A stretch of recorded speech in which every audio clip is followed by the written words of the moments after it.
Atrasado na bukas ang special election sa ilang lugar sa bansa na hindi natuloy ang botohan noong Lunes. Dahil sa mga naitalang failure of elections, posible raw maapektuhan ang proklamasyon ng mga nananalong senador. Umaaksyon, Ronel Lopez. Dumating na sa bayan ng Santa Cruz sa Marinduque ang mga balota para sa special election sa Barangay Alobo bukas. Idineklarang failure of election doon matapos maipadala sa Sarangani ang balotang para sa kanila. Pero ang ilang botante tila wala ng ganang bumoto. Kami ay na-late na parang nakakatamad na bumutos. Marami na rin po. Dahil kailangan nila sa trabaho ay kaya sila naalis na. Dahil sa aberya, hindi rin maiproklama ang 8 konsehal ng bayan. Malaking bagay ang 600 boto sa magiging ranking ng mga kandidato.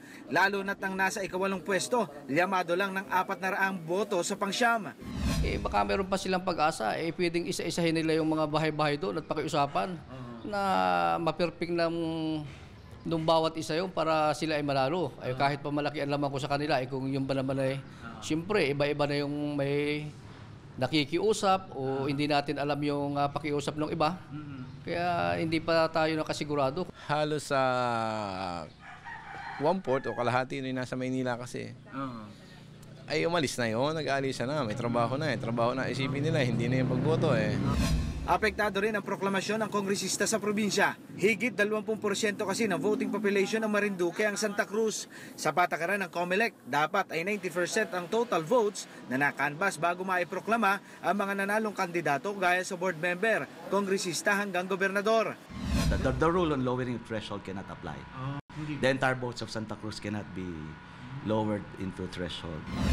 Hindi rin maipasok sa National Board of Canvassers ang boto ng Marinduque na nasa higit 100,000 registered voters. Kaya maaari nitong maapektuhan ang bilangan sa national positions.